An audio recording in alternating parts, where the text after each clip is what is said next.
felices de presentar este libro, Así no es, de Raimundo Campos y de Viri Ríos. La verdad es que es un libro que ha tenido bastante eco en tanto la discusión pública, en los medios. Entonces me da mucho gusto que tengamos la oportunidad de presentarlo aquí. Estamos muy felices también de que nos acompañen y agradecidos también que estén acá con nosotros para comentar el libro, Alice Grosser y también Ricardo Rafael. Viri Ríos viene un poco retrasada, está lloviendo y se complicó un poco el tráfico, pero llegará más tarde, pero mientras podemos ir empezando para hablar del libro. Los dejo con ellos para que empiecen a platicar. Muchas gracias por estar aquí.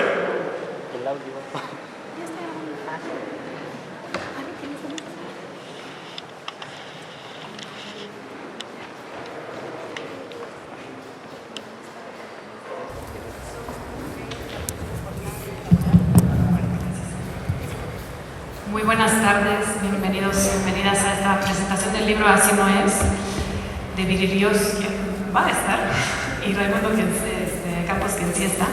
Es un gran honor para mí estar en esta presentación, sobre todo porque no es la primera vez que estamos en presentación de libros con Ray y con Viri.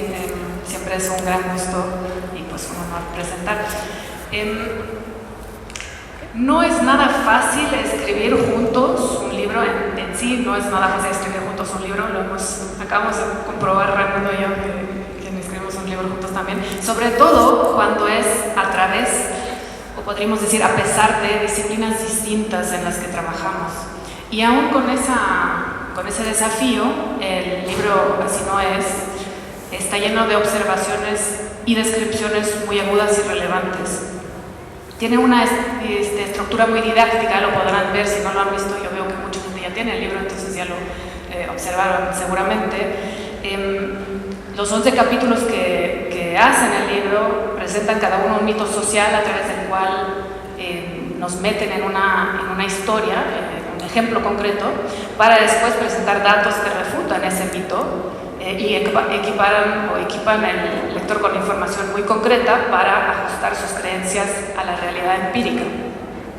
Y es una gran fortaleza del libro, creo yo, que siempre se basa en datos verificables y además es transparente en su argumentación y con un lenguaje accesible y directo.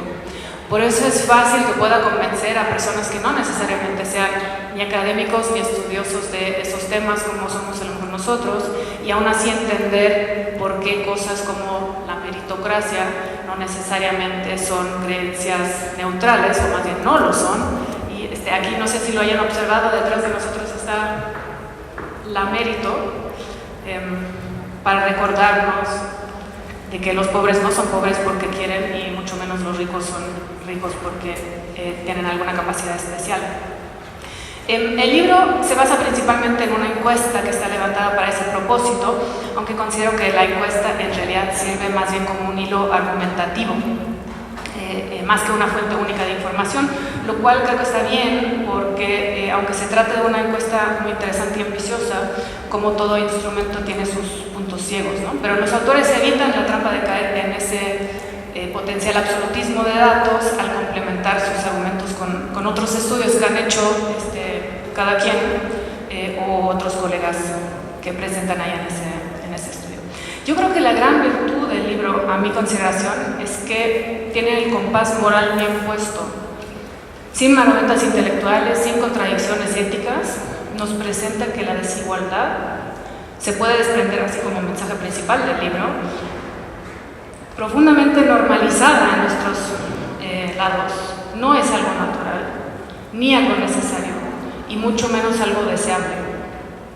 Ese mensaje no es necesariamente nuevo, pero en su contundencia absolutamente cierto, y al parecer, juzgando por nuestras situaciones persistentemente desiguales, como pueden observar todos los días en todos los sitios del país, es un mensaje absolutamente necesario de repetir las veces que haga falta para llegar a una sociedad más justa y equitativa. Y el libro proporciona buenos argumentos para desmantelar algunas de las narrativas sociales o mitos que sostienen este sistema de desigualdad. Y los que ya han leído o ojeado el libro van a ver que son exactamente los mitos de la cotidianidad que en todas las casas o en todas las instituciones se presentan, y siempre es bueno tener buenos argumentos para contradecirlos. ¿Por qué están ahí Yo quisiera en mis pocos minutos acá indagar un poco más en las razones por las que no solo surgen estos mitos, sino que se sostienen a lo largo y ancho de una población que en su mayoría claramente está puesto en desventaja por su existencia. Podemos hipotetizar vagamente que unas élites de poder se benefician de las creencias en sistemas excluyentes, pero ¿por qué tantas personas fuera de esos círculos diminutivos adquieren a tales verdades? Eso no queda muy claro, yo creo. Y un poco en contra de una de las suposiciones básicas del libro, yo sospecho que no solo es una cuestión de falta de información correcta. Sospecho que varios de nosotros que hemos tomado el libro y aprendido mucho de él, ya sospechábamos alguna u otra mentira o desverdad en algunos de esos mitos. Pero voy a hacer, permítame una pequeña excursión para explicar el punto que quiero hacer. Hace como unos 10 años acabamos de conversar con Ricardo. Yo hice un estudio, una investigación sobre las percepciones de los mexicanos ricos. Y me llamó mucho la atención en ese estudio que a pesar de darse cuenta de vivir en un país muy desigual y además estar preocupados por ese hecho, esas personas con las que conversé y con las que conviví tuvieran tanta dificultad en darse cuenta de su propia riqueza. La vida es cara, decían algunos, tengo que mandar a mis hijos a estudiar en Europa o tengo que tener un jardín de orquídeas que cuesta muy caro. Yo no tengo tantos yates o aviones o casas vacacionales o millones como mis amigos. Lo que me di cuenta es que más allá de una falta de información propiamente tal, estas percepciones estaban ancladas en la realidad que vivían esas personas. Si todas las personas en su entorno, imagínense, son multimillonarios, ustedes con sus 2 o 3 millones a lo mejor no se sentirán muy ricos. Y al igual, por cierto, cuando todas las personas de su entorno ganan menos que ustedes, aun cuando su sueldo sea debajo de 5,000 pesos, digamos, no se sentirán tan pobres ustedes. Este efecto podríamos llamarlo la ilusión de la medianía, y el libro lo retoma sobre todo en el capítulo 7, cuando habla de las clases medias. Pero además de tal ilusión, este hallazgo aluda a otra cosa, creo yo. Y esa cosa la fuimos entendiendo en una encuesta nacional, la primera en Geospace que hicimos Raimundo y yo en 2018 ya, con otros colegas que se sumaron, Aurora Ramírez, Roberto Vélez y Rodolfo Latorre. Entendimos que las personas entienden la desigualdad de forma sistemáticamente diferente. Es decir, no se trata necesariamente de una falta de algún dato concreto para algunas personas en particular, sino que el entorno dentro del cual vivimos nos hace experimentar la desigualdad de formas distintas. Concretamente, las personas más pobres perciben a la desigualdad como un fenómeno de polarización económica de muchos pobres, bastantes ricos y básicamente nada entre eso. Mientras las personas ricas piensan que la riqueza se distribuye más gradualmente a lo largo de la sociedad. Y además, para las personas pobres, la pobreza y la riqueza empiezan en un umbral más bajo. Es decir, en su percepción, los pobres y los ricos son más pobres. Para las personas ricas, en cambio, tanto los ricos como los pobres son más ricos. Es decir, el umbral para ser considerado tanto pobre como rico es mucho más alto según las personas ricas. Es por lo que vimos en la encuesta. No son casualidad esos sesgos sistemáticos. Hay algo en los hábitats de esas personas que les hace entender que así es la realidad. Y para entender algo, me voy a aclarar en un aspecto en el cual creo que valdría la pena abundar un poco para llegar a una mayor profundidad en una parte de la explicación de ese fenómeno observado y que está muy bien descrito en el libro. Principalmente me voy a enfocar en una cosa que dice en el capítulo 7, que es el sobre México siendo en su imaginación un país de clases medias, y el libro perfectamente explica por qué y cómo no lo somos, entonces no tengo que entrar en eso, para eso los que no lo hayan hecho lean el libro. Pero llama la atención, yo creo, una frase que dice al principio: la cantidad de dinero que se necesita para ser clase media es muy subjetiva. Quiero contestar a esto que los costos de sobrevivencia son distintos también. Y aquí hay un debate interesante relacionado generalmente a la migración, que puede ser entre clases o barrios, países.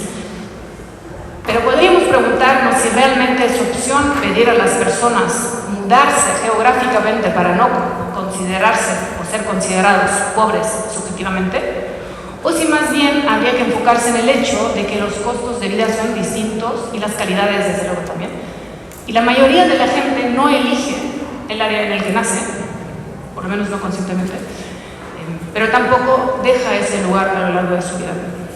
Y como investigadora de las percepciones, creo que hay que ser cuidadosos en distinguir las subjetividades de las percepciones, cuando esas últimas provienen de observaciones empíricas. Claro que con una dosis de interpretación individual, pero ancladas en una realidad inmediatamente observable. Y en la sociología hay una larga tradición sobre la discusión alrededor de la línea de pobreza relativa, que no solo importa cubrir las necesidades existenciales y las vitales, como podríamos decir con Fairborn, pero también y al mismo tiempo y al mismo nivel de importancia, sus aspectos relacionales. Porque el problema de la desigualdad es una distribución de poderes tal que algunas personas, muy pocas, tienen poder sobre la calidad y los resultados de vida de muchas otras, y esa situación conlleva una injusticia por definición. Sobre todo si a lo largo del tiempo las mismas personas son las que siempre ejercen poder por encima de las mismas otras. Esa es la situación en México, en otros lugares de la región, mucho más allá de eso también, donde la coincidencia de desigualdades múltiples lleva a una segregación geográfica, una deriva de barrios incluso cercanos. Y eso es una desigualdad importante en sí, y sus consecuencias también se mencionan en el libro de Piri Ray.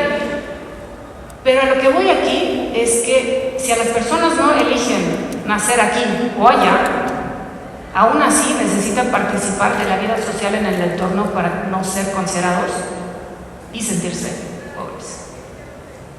No estoy sugiriendo tampoco que hay que apoyarlos a los ricos para tener otra camioneta más, porque la norma entre ellos es tener 3 y a lo mejor una familia con 2 no puede participar adecuadamente en la vida y cultura prevalente en su entorno rico, sino que hay una discusión filosófica, metodológica, no menor creo, detrás de las interpretaciones de las percepciones que se tratan pues en este libro, ¿no? Las narrativas sociales.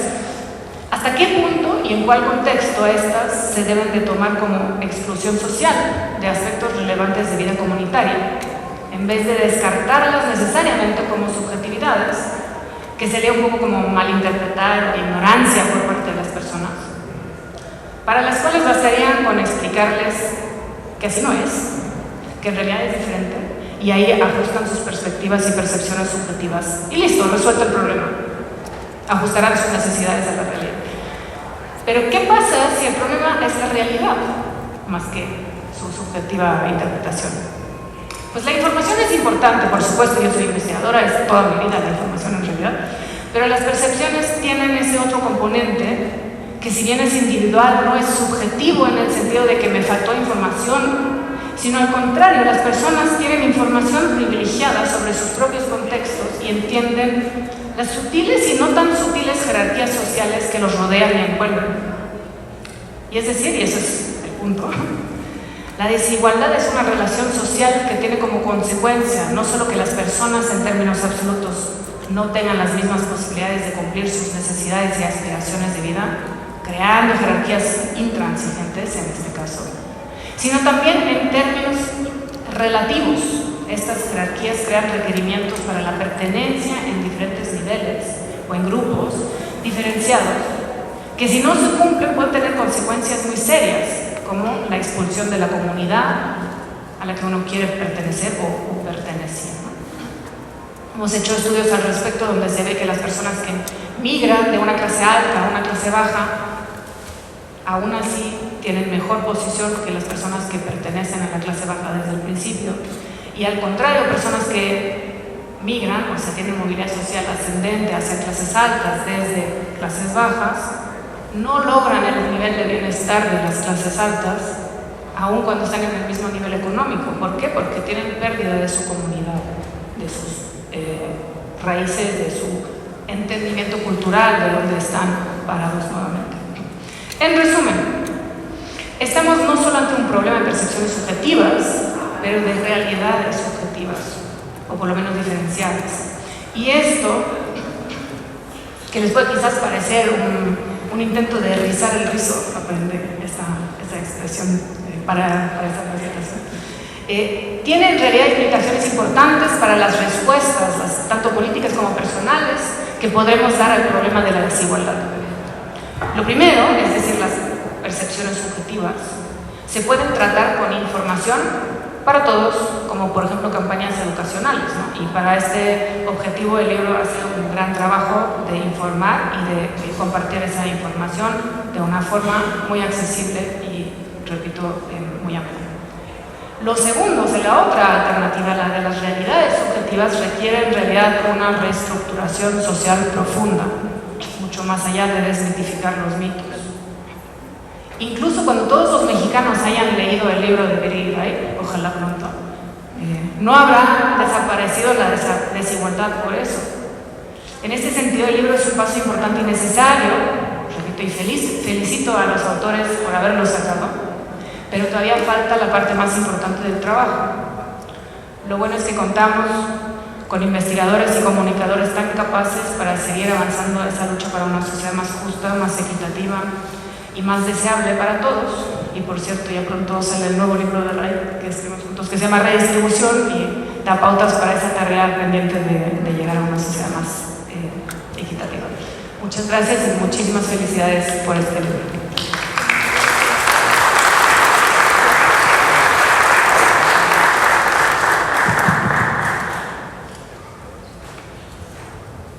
Siempre llama la atención ponerse a hablar del privilegio en un salón como este, con columnas jónicas, estos candelabros, para que se sientan mejor. Ahí donde están sentados se sentaba la Cámara de Diputados, más o menos en la fecha en que Benito Juárez venció y se reinstauró la República. Es que supongo que por eso se eligió, y les agradezco mucho a Viri, a Ray y a Alison la posibilidad de esta conversación, que en estas presentaciones tenemos poco tiempo, entonces voy al grano con un par de reflexiones. Lo primero, como hacía ya hace un momento, es felicitar a mis colegas por darle a los datos la gravedad que merecen, porque en esta época parecen partículas que ya pasaron por el acelerador y se extraviaron para interés de las interpretaciones de cada quien, y que haya la seriedad intelectual, la honestidad académica de ponerle otra vez a los datos pies y ponerlos, colocar sobre la tierra, ayuda muchísimo. Este es un libro que no lo dice, lo digo yo, está escrito desde la izquierda, y eso también se mira en la forma como se dialoga con algunas de las percepciones, y también se asoma por ahí la crítica que desde la izquierda se hace a los gobiernos de izquierda. Voy a abundar en esto en un momento, pero sí quiero advertir que así como pude acompañar varias de las interpretaciones de Ray y de Viri puestas en este libro, también es cierto que, sin ser explícitos, acompañando esas interpretaciones o criticándolas, creo que esta es una de las críticas más severas que se han hecho a la 4T y al gobierno de Andrés Manuel López Obrador en temas de política económica de distribución. O sea, en ese sentido vale mucho la pena leerlo, porque hay lealtad, digamos, con un cuerpo social, con una serie de valores y de ideas, pero eso no les impidió la autosubversión y fijar una serie de planteamientos, que es donde yo voy a sentar mi mirada, desde luego también reconociendo cómo este libro nos ayuda a ver cuáles son esos avances civilizatorios que se han dado a nuestro país, sobre todo en los últimos años. Comienzo con el primer tema, que me parece vale la pena subrayar. Es, en efecto, no solamente advertir cómo no son las cosas, sino cómo sí podrían ser. Que esa es la virtud del libro. Así no es, pero podría ser de otra manera. Y voy a usar, es la única referencia medio académica que utilizaré, un término que a mí me gusta mucho para explicar estos lugares comunes que parece que el azar colocó ahí para distribuir adjetivos positivos o los negativos. Weber lo llamaba el cierre social. Y decía, ¿qué es el cierre social? Pues el esfuerzo que emprenden los poderosos, los privilegiados, para apropiarse los beneficios cosechados por la acción colectiva, por la acción de todo el mundo. Entonces, de pronto decir, los pobres son pobres porque quieren, pues es una frase perfecta de cierre social, porque eso justifica por qué quedaron fuera del cierre social unas y dentro del cierre social otras. O las mujeres, como decía Schopenhauer, que en realidad estaba muy enojado con su mamá porque era muy exitosa, decía animales de cabellos largos e ideas cortas. O las mujeres no deberían votar porque no tienen la inteligencia o el razonamiento para hacerlo. Son ese conjunto de creencias mucho más sólidas que la broma que estoy haciendo, que permiten una distribución asimétrica y justa y sistemática de los beneficios. Lo que hace este texto es abordar la ciencia social. Nos coloca esas frases que hemos escuchado todas y todos y nos obliga a revisarlas, por lo menos para que la próxima vez que las escuchemos o se nos ocurra decirlas, haya datos para confrontarlos. Hay, entre los más relevantes, déjenme arranco con el primero, esta idea, pues muy de moda, ¿no? La llegada de Trump a la presidencia de Estados Unidos la pone otra vez de moda.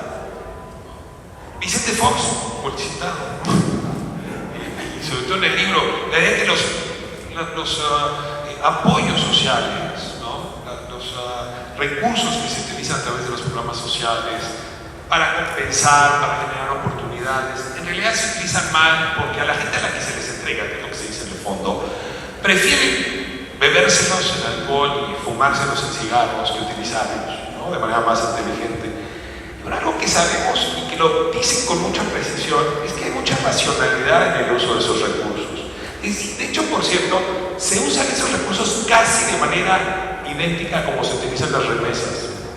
Llega el dinero que envió el pariente del otro lado y se utiliza para necesidades básicas, alimentación, vestido, en fin.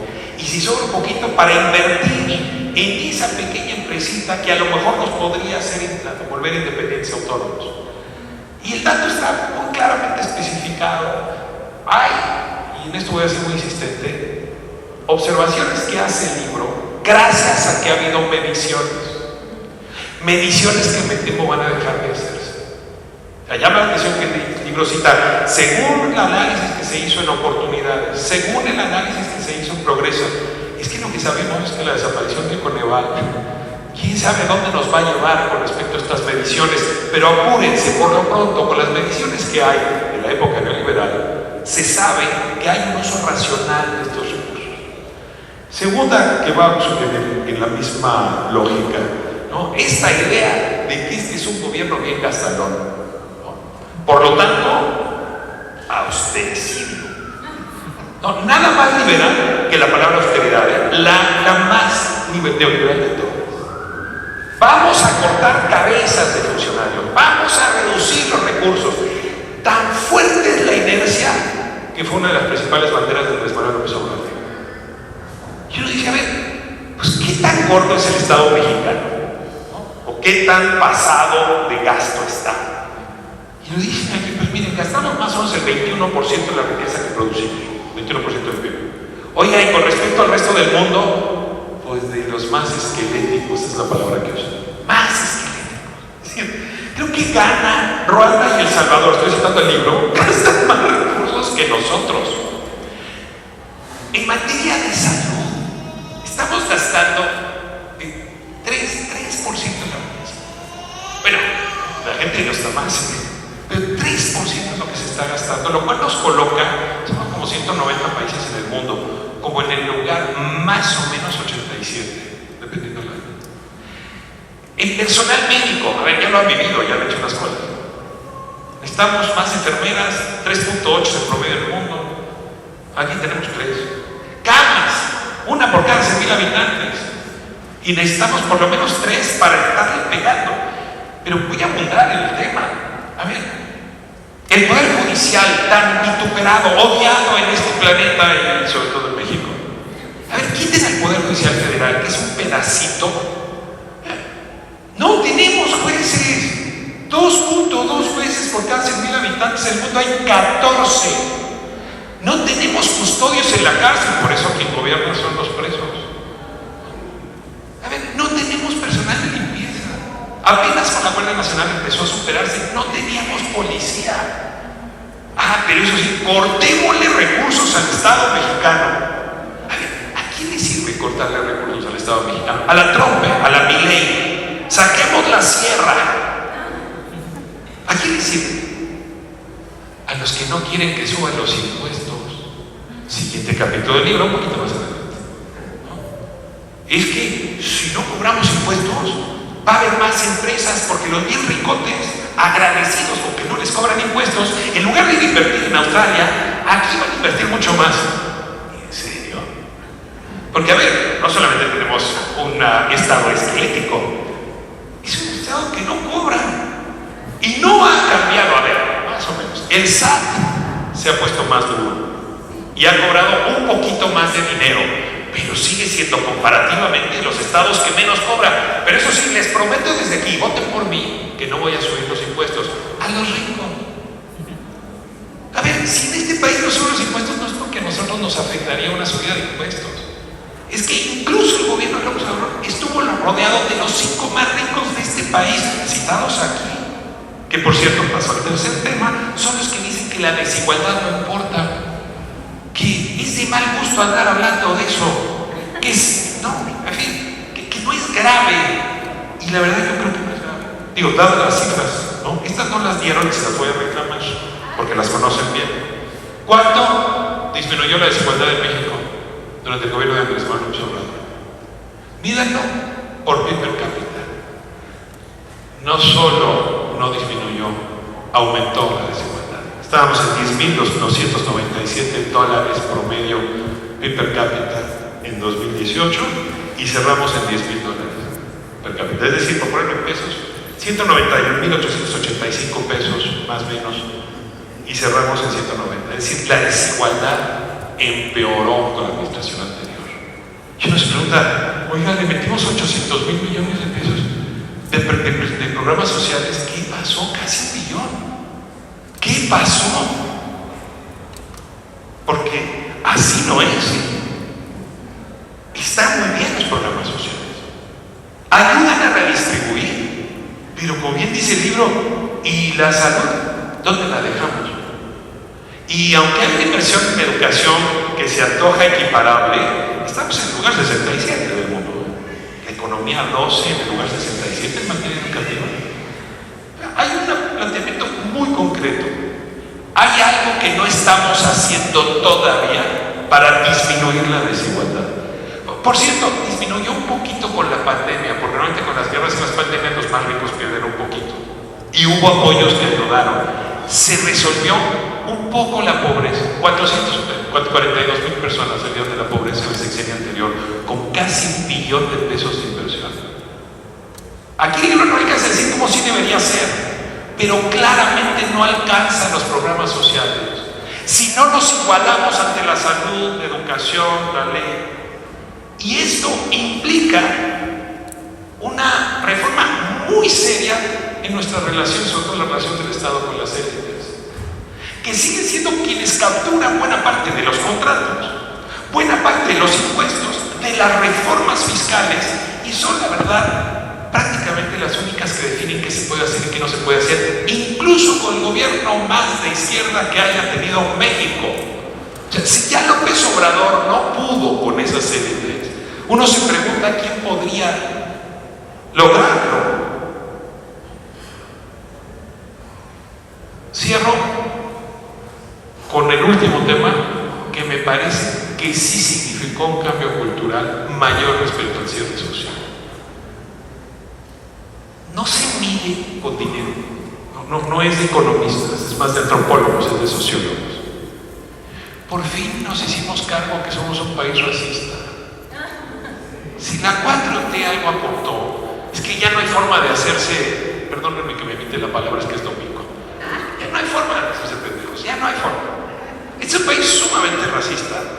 Les cuento una anécdota rápida para cerrar. Cuando Vicente Fox tomó la presidencia, el grupo de la ONU que se encarga de ver cómo cada país lidia con la Convención Internacional en materia de discriminación, y sobre todo discriminación racial, vino a México y le preguntó a su gobierno cómo íbamos avanzando en el tema del racismo. Y literalmente contestaron: aquí no hay racismo porque aquí no tuvimos negros. Está registrado en el reporte de la ONU. A ver si tuvimos. Y claramente. A estas alturas se ríen ustedes porque del 2000 al 2024 esto ha cambiado claramente. Y segundo, nos hicimos cargo que la clase social no es solamente un tema de dinero. Son marcadores del cierre social, que tienen que ver con cómo se viste uno, qué acento tiene, en qué parte del país naciste, si es mujer, hay una serie de elementos de la clase que hoy estamos más alerta, que ya no los podemos permitir. Ahora, cierro con la última reflexión. Después de leer el libro ya le dije, qué gran libro, qué bueno que mis amigos lo escribieron, lo voy a usar todo lo que pueda. Y luego volteo y digo, qué fácil es revertir todos los avances que vamos teniendo. Porque cuando miramos, sobre todo lo que está pasando con los vecinos, nos obligamos a preguntarnos si estos avances antirraciales, ¿no?, que se habían dado, ¿no?, o ahora le llaman woke, no van a volver a tener lugar en un país como el nuestro, donde estos números que ustedes muestran y sobre todo que les entregó Encol, nos muestran que si bien no es la mayoría la que está anclada en el conservadurismo y en la protección del cierre social, es un núcleo lo suficientemente fuerte para una revancha del otro lado. Y creo que eso también el libro lo anuncia, sobre todo por este esfuerzo magnífico que hicieron de ponerse a dudar de sus convicciones y hacer una encuesta con 18 preguntas para ver si esas convicciones se reflejaban o no. Y lo que nos queda claro es que sí hay un segmento entre el 35 y el 40% que estaría feliz de estar en este salón con candiles y columnas jónicas como futuro posible para el país. Miren, Ray, muchas felicidades. Teresa, muchas gracias.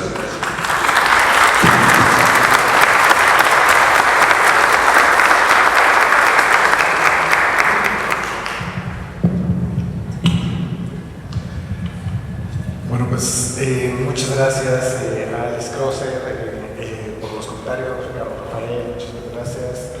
Pues bueno, ya que estamos aquí, es que yo un poco platico de cómo llegamos a este libro, yo ya después cierra un poco de qué trata el libro, un poco lo que hicimos.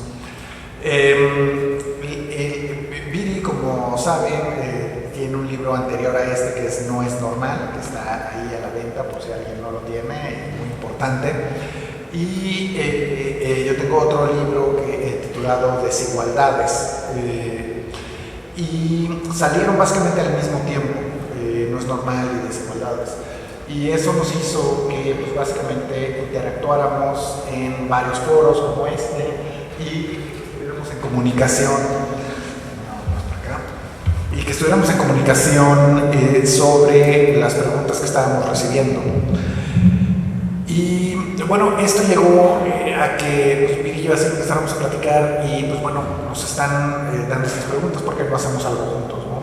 Y pues bueno, empezó como un artículo y luego pues vamos a hacer algo más para publicación académica y luego justo como que en eso cuando ya estábamos un poco desanimados de que a lo mejor no salía nada, llega esta oportunidad con Encol de hacer una encuesta representativa, ¿no? Encol es una empresa que hace encuestas muy reconocida a nivel nacional y estábamos en ese entonces diciendo, bueno, tal vez debamos de hacer algo que recibimos mucho en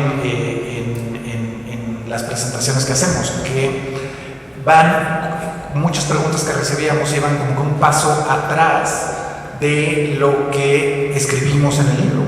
Entonces quisimos, y cuando llegó Encol, la oportunidad de Encol, dijimos, bueno, aquí está como que la oportunidad perfecta para hacer algo nuevo y que sea interesante al público en general, porque estábamos convencidos de que pues, tal vez ciertas partes de nuestros libros no tocaban cuestiones fundamentales como pues, existe el racismo. O sea, vamos a preguntarle a la gente si cree eso. Vamos a preguntarle si cree que el salario mínimo es muy malo. Vamos a preguntarle a la gente si cree que los programas sociales son muy malos, crean más males que cosas buenas. Vamos a preguntarle a la gente si cree que solo con el crecimiento económico se puede reducir pobreza. De qué tamaño es la clase media. Entonces, había como que ciertas preguntas que considerábamos que eran muy importantes y que necesitábamos entender. Y creemos que estas preguntas y estos temas son importantes porque dividen a la sociedad mexicana, como ya lo han explicado. Y si podemos superar un poco la contribución que traemos aquí es, pues bueno, darles información, pero no solo información, los datos, ponerles los datos ahí, sino que hay que tener una historia detrás de los datos para que tengan esa fortaleza de lo que estamos contando. Entonces, en el libro, pues empezamos con una historia, vamos con los datos de ENCOL y luego vamos con diferentes tipos de datos de diferentes instituciones a contar una historia de por qué ese mito o esa creencia está equivocada. Y esperamos que al final del libro puedan estar convencidos de que pues estas creencias nos dividen como mexicanos y que si podemos lograr que esas creencias ya no sean tan importantes para la sociedad mexicana, pues creemos que ese debate lo vamos a superar y vamos a poder llegar a un debate de cómo logramos un mejor país, un país con mayor desarrollo, menor pobreza, un país con mucho mayor igualdad. Entonces, ese es lo que esperamos al final podamos lograr en el debate público y en pues, lo que ustedes se lleven. Entonces, bueno, yo aquí le doy la palabra a Viri, agradeciendo también a Ricardo, a Alice, les agradecemos mucho el tiempo y por supuesto también a ustedes que en un domingo con lluvia estemos aquí y muchísimas gracias.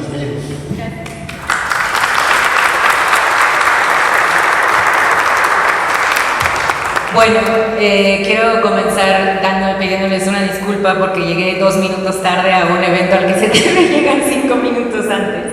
Pero sí me empapé, sí me pasó justo lo que te pasó, Ray, y quiero también comenzar dándole un gran agradecimiento a Alice que nos está acompañando el día de hoy. Muchísimas gracias. Si ustedes no conocen el trabajo de Alice, les pido por favor que la busquen. Ella es profesora del Colegio de México.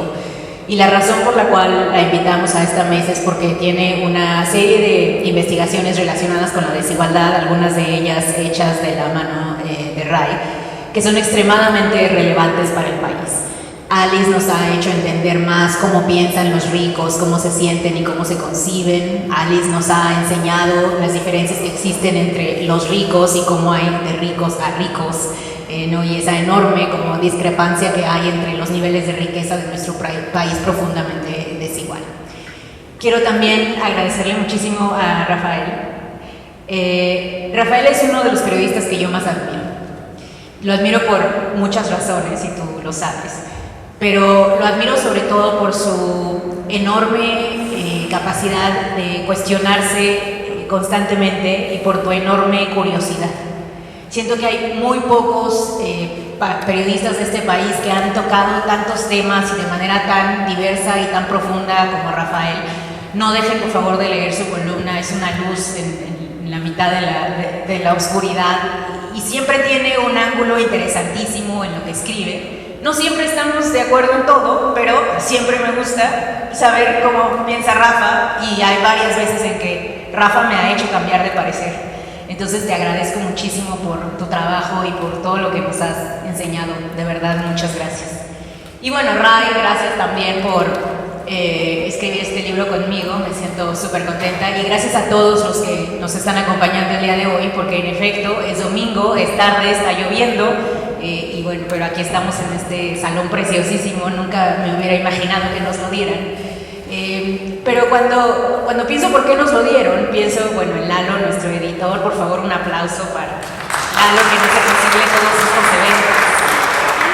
eventos. Creo que nos lo dieron porque, fíjense que me llena mi corazón y me llena de cariño el decirles que siempre que Ray y yo presentamos nuestro libro en la Ciudad de México, llega un público bien diverso y un público bien grande como ustedes. Y creo que esto no tiene que ver, honestamente, con lo que Ray y yo escribimos, ni con lo que dice Así no es. Creo que esto tiene que ver con un enorme hambre que existe en nuestro país por crear un espacio más justo, por crear un país que le dé más a los que no tienen, por crear un país en donde las desigualdades se olviden, por leer algo que nos ayude a entender cómo fue que nuestro país se convirtió en este espacio tan distópico, por esperanzarnos en tratar de cambiarlo. Y me da mucho gusto el que libros como los que escribe Ray, como los que escribo yo, como los que escribe Rafael, también tiene un libro extraordinario que todos deben leer, por favor, sobre el virreinato. Y bueno, por supuesto, la investigación de Alice. Creo que todo esto nos une a todos los que estamos en este salón. Nos une porque nos abre los ojos y nos abre el corazón a tratar de crear algo distinto, a tratar de crear un país que no es el país en el que vivimos.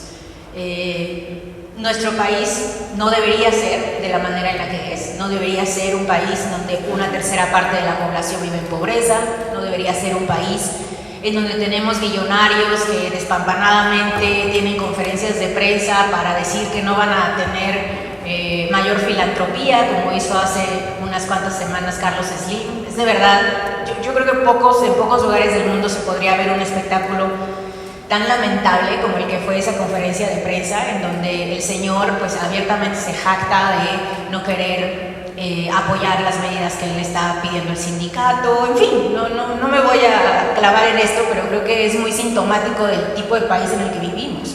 Un país en donde se pueden creer, repetir y decir constantemente tantos y tantos mitos sobre cómo funciona la economía, sin que haya alguien que nos ponga un alto, sin que haya alguien que diga, no, es que así no, es que ve los datos, es que, claro, eso que tú creías en los años 80, que es que el salario mínimo ya no podía crecer, no es cierto, ya no es cierto, ha sido superado por la ciencia y por la doctrina económica presente. Así que cuando Ray y yo estábamos pensando en escribir Así no es, parte de lo que pensamos y parte de lo que nosotros creemos que es el libro es una forma de actualización.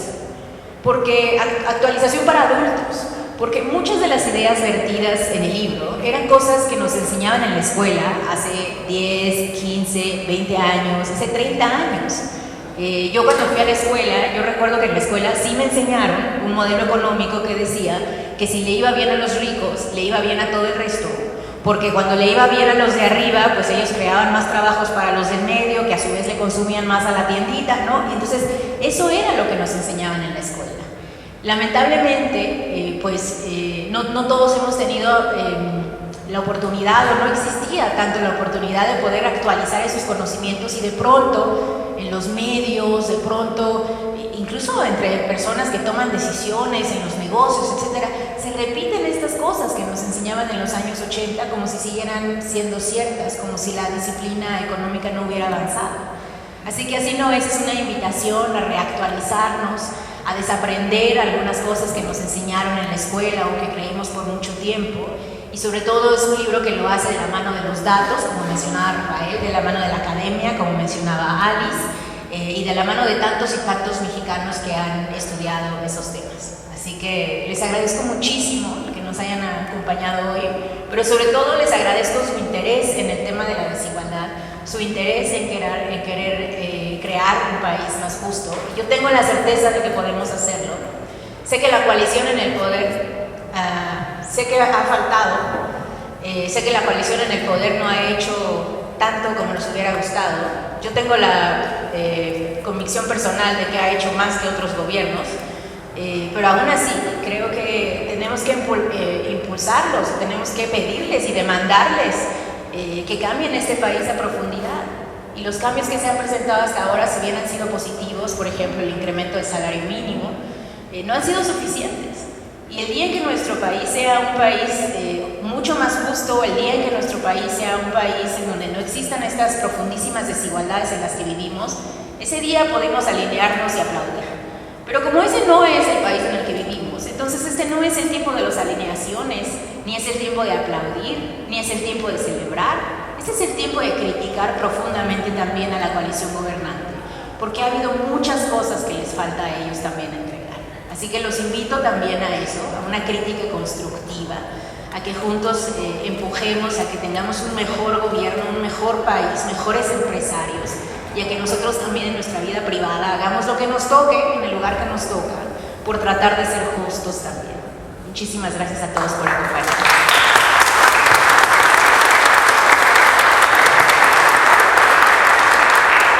Bueno, muchas gracias. Tenemos tiempo para algunas preguntas. ¿Les parece bien? ¿Quieren que las juntemos o una por una? Sí, bueno, vamos a hacer las preguntas y ahorita pasamos a la firma. ¿Quién tiene algo que quiera preguntar?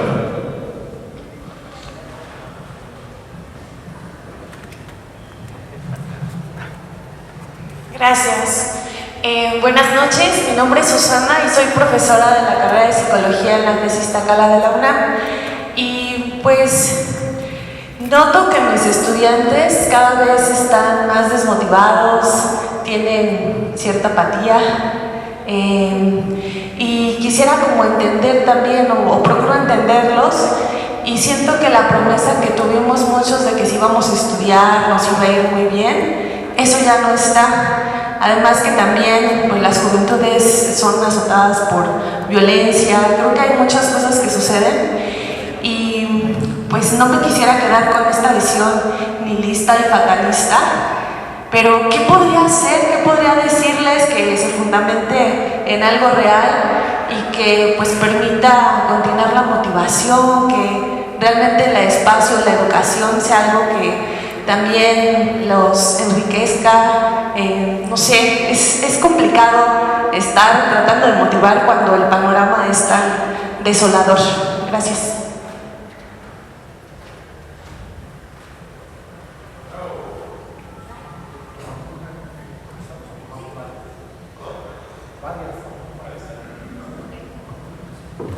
Vamos a tomar un grupito y luego contestamos todos. Gracias. Hola, buenas noches. Mucho gusto, mi nombre es Carla González y mi pregunta es con relación a los datos que mencionaban. Bueno, a mí me gusta, yo de carrera soy químico, farmacéutico, biólogo y evidentemente me baso mucho en la data y es por eso que empecé a seguirte, Viri, porque vi que esa formación tienes, ¿no? Que relacionarte a los datos. Pero ahora que va a desaparecer el INAI, la pregunta es, ¿qué proyectan? ¿Cuál es el futuro que nos espera en cuestión de la obtención de datos por parte del gobierno?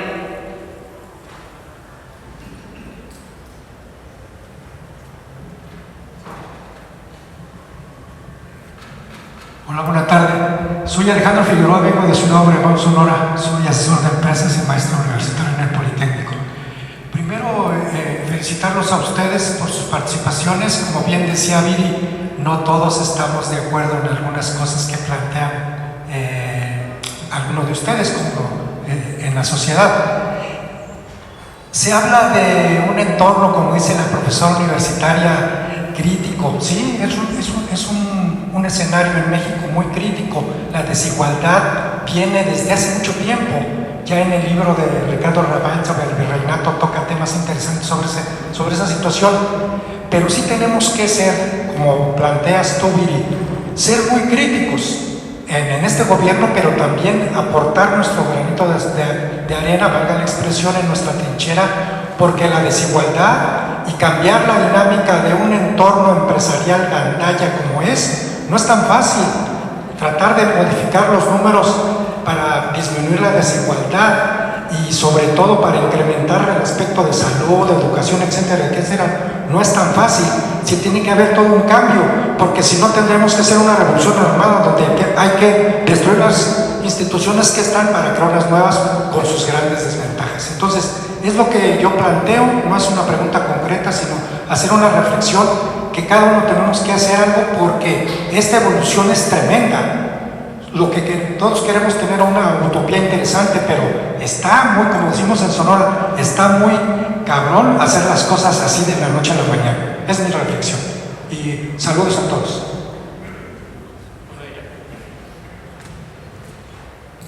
Hola, muy buenas noches a todos. Mi nombre es Gustavo. Ya conoce a Abril Ríos en San Maray.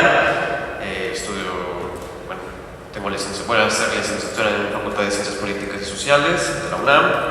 Y yo nada más les quiero plantear una pregunta, porque hay un concepto que siempre se maneja en la economía, que es la movilidad social, ¿no? Y cómo lo plantean en sus diferentes libros. Viri habla más en No es normal. ¿Cómo la incrementamos? O sea, yo de verdad quisiera saber, no, suena como de dame más soluciones, menos problemas, va más o menos por ahí.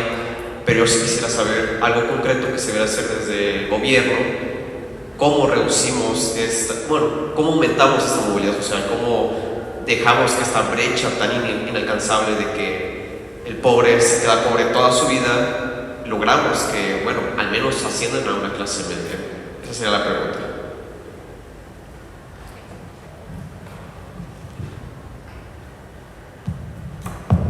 Sí, gracias por sus preguntas.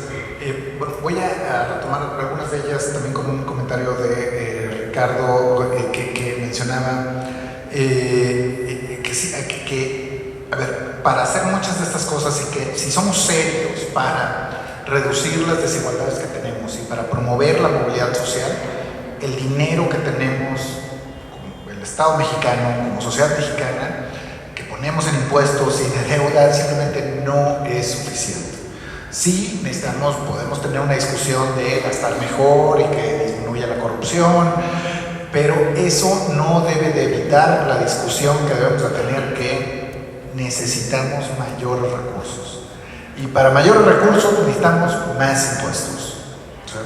Y para que la sociedad acepte más impuestos, estos impuestos tienen que venir principalmente, o aquí los ricos deben de liderar de dónde vienen estos recursos, ¿no? Entonces, mucho de lo que estamos discutiendo aquí es precisamente el origen del problema, es que no tenemos suficientes recursos. Entonces, ¿por qué los jóvenes se sienten desanimados? Pues bueno, porque la infraestructura escolar que tenemos no es la idónea. Tal vez deberíamos de tener mucho mejor infraestructura en diferentes niveles.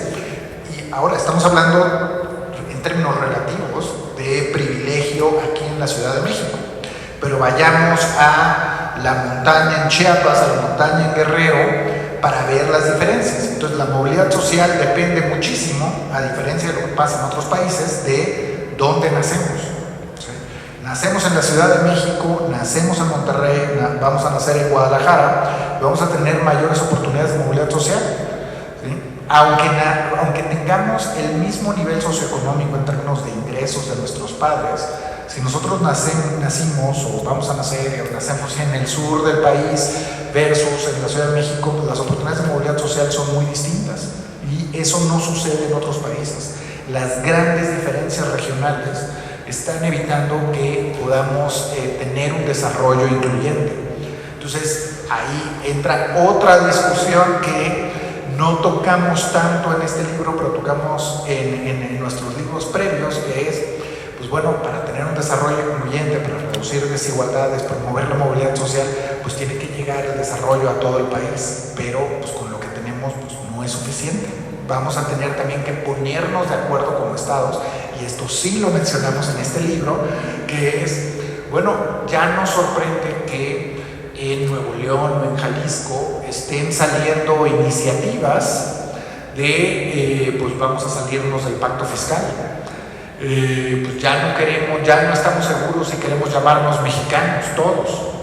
Esa discusión no existía también como hace 20 años, esa no existía, y ahora ya la estamos teniendo. Y el problema de las grandes desigualdades que tenemos es que disminuye esa identidad nacional, esa cohesión social, y a la vez vuelve más complicado reducir las desigualdades, reducir la incidencia de pobreza en el sur del país, porque como país no nos podemos poner de acuerdo en cuántos recursos deben de ir a Chiapas o Guerrero versus que se queden en la Ciudad de México o Nuevo León. Entonces necesitamos mucho mayores recursos. Esa es la fuente principal. Entonces queremos mejorar el futuro de los jóvenes, pues tenemos que invertir en educación y en salud, algo que no lo hemos puesto como prioridad. ¿Sí? Tenemos que también mejorar, por supuesto, el mercado laboral, pero pues para ello, con lo que tenemos ahora no nos alcanza. Creo que ese es el meollo del asunto, y ojalá que este libro pues nos pueda ayudar a entender que pues ese es el problema principal que tenemos para reducir las desigualdades que tenemos en este país. No quiero robar más minutos, pero hay un tema como ex profesor universitario que quisiera abordar. es muy importante la pregunta de por qué la última generación, y lo mencionan ustedes, si bien estudia más, trabaja más, ¿no? Y está condenada a no poder tener casa propia, en fin, trae al mismo tiempo, yo creo que ahí empieza a explicarse gran decepción por los réditos que le da esa entrega. Y yo lo voy a resumir en una frase. Es que la verdad, en este país tener conocimientos es irrelevante. Lo relevante es tener conocidos. Uno va a la universidad que hay conocidos, y si fuiste a una escuela donde no hay conocidos, te lleva la trampa. Y ahí Ray conoce muy bien el dato. Lo determinante para tener una carrera profesional exitosa es tener un buen primer empleo. El primer empleo determina casi el resto de tu carrera. ¿Cómo obtienes el primer empleo? Entonces se vuelve clave. Y si lo obtuviste porque tu papá te ayudó a conseguirlo con un amigo, versus estar perdido en el mercado laboral porque no tienes conocidos, te marca dramáticamente. Entonces, lo que importa es tener conocidos y no tener conocimientos. ¿Para qué voy a la escuela?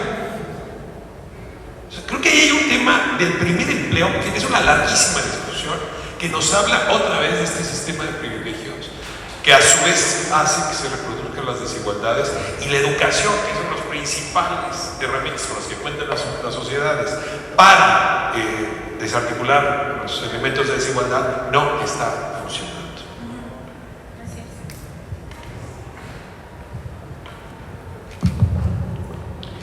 Solo quisiera hacer una pequeña aclaración a algo que dijo Raimundo hace un momento, por si no estaban conscientes de cuando dijo no hay suficientes recursos, se refiere a los recursos del sector público, porque creo que una cosa bien importante es resaltar que México no es un país pobre, no es un país al cual le faltan recursos como tal, de hecho es bastante rico, y en todos sus libros y en nuestros estudios lo hemos resaltado.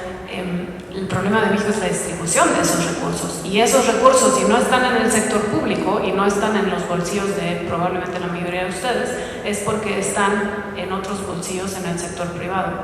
Y esa relación, lo que dijo Raimundo, de que hace falta una redistribución fiscal o hace falta conseguir recursos, no hay que buscarlos en la luna, hay que buscarlos donde están acumulados de una forma muy injusta, pero además improductiva. Lo han mostrado todos ustedes también en otros estudios, y cuando se habla de que hace falta redistribuirlos, es para que esos recursos que ahora solo benefician a unas cuantas personas privadas puedan beneficiar a todos, o sea, pasar por el sector público, ¿no? Eso es una aclaración.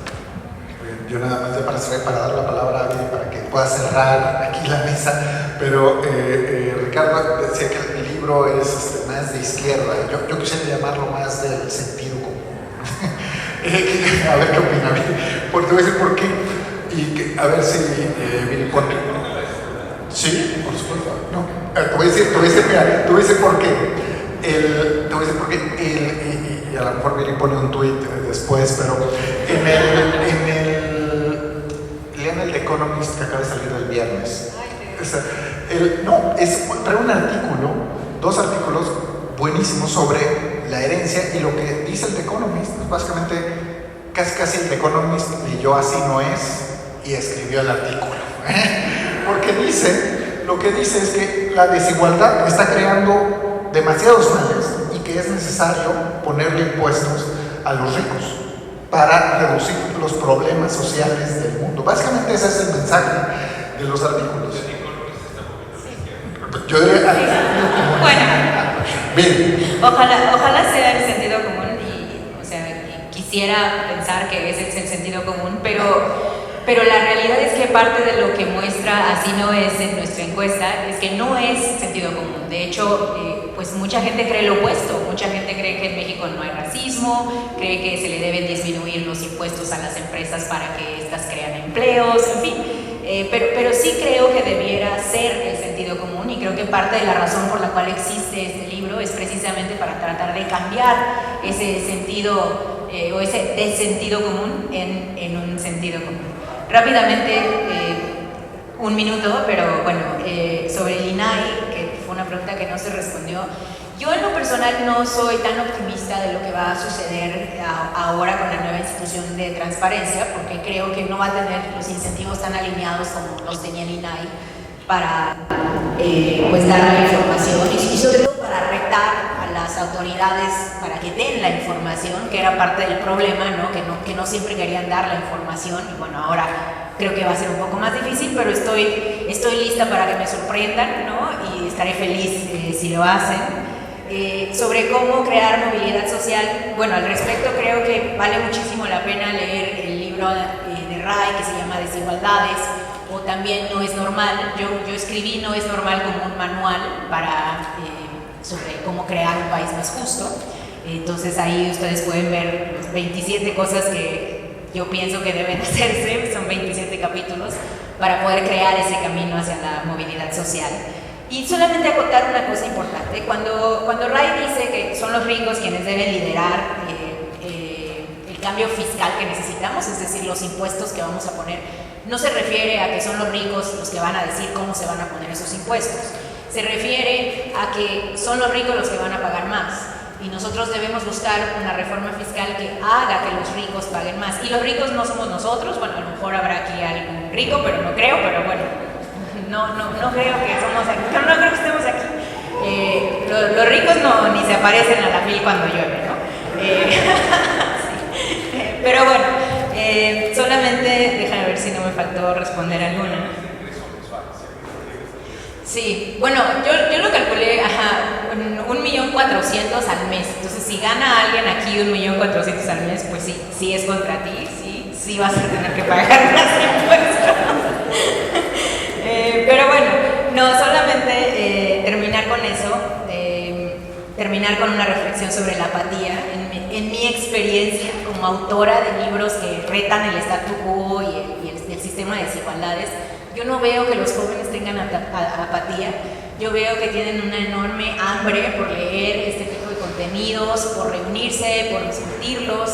Entonces creo que debe haber alguna manera de llegar a ellos. Creo que a lo mejor eso tiene que ver con que no hablemos más de los políticos, de las instituciones, de cosas así como tan abstractas, y creo que debemos a lo mejor empezar a hablar de los problemas, de oye, tú que no tienes una vivienda y que no puedes pagar una renta cerca de donde trabajas, oye, tú que estudiaste pero que aún así no ganas lo suficiente para tener un buen nivel de vida, y así. Entonces creo que a lo mejor hay que transitar un poco más a hablar de los temas, y eso puede ayudar mucho. Muchísimas gracias a todos los que nos acompañan.